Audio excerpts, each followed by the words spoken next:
এটা পাইপটা হচ্ছে কি জানেন, AWD pipe, AWD alternate wetting and drying. হ্যাঁ, পর্যায়ক্রমে ভেজানো এবং শুকানো পদ্ধতি।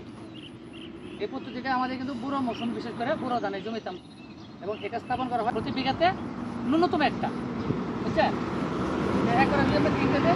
আইলের কাছে একটা গাইড মানে যে আমরা মানে দেখতে পারি, মানে কি পর্যবেক্ষণ যেহেতু আমরা করবো, সেটা স্থাপন করা কখন? জমি রোপণের 10 থেকে 15 দিনের পরে, এবং এর বেশি না কিন্তু আবার, ঠিক আছে? 2 সপ্তাহ মানে সর্বশেষ টাইম। আমরা কি করব, এই পাইপটা হবে লম্বা হবে কি সেন্টিমিটার, বলা হলো 25 সেন্টিমিটার, আর যদি আমরা ইঞ্চিতে বলি তাহলে 10 ইঞ্চি।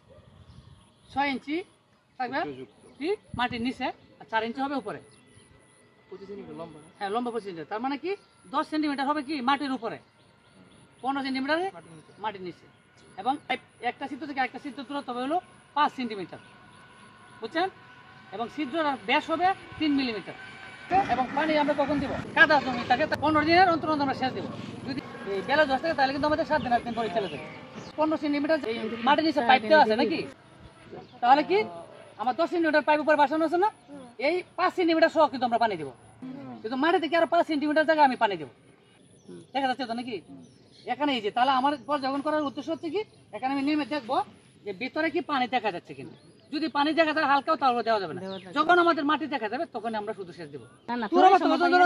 যারা দাঁড়ানো পানি রাখবেন, রাখার পরে ফুল হওয়ার 2 সপ্তাহ পর্যন্ত আমাদের আবার কি করতে হবে? পানি রাখতে হবে।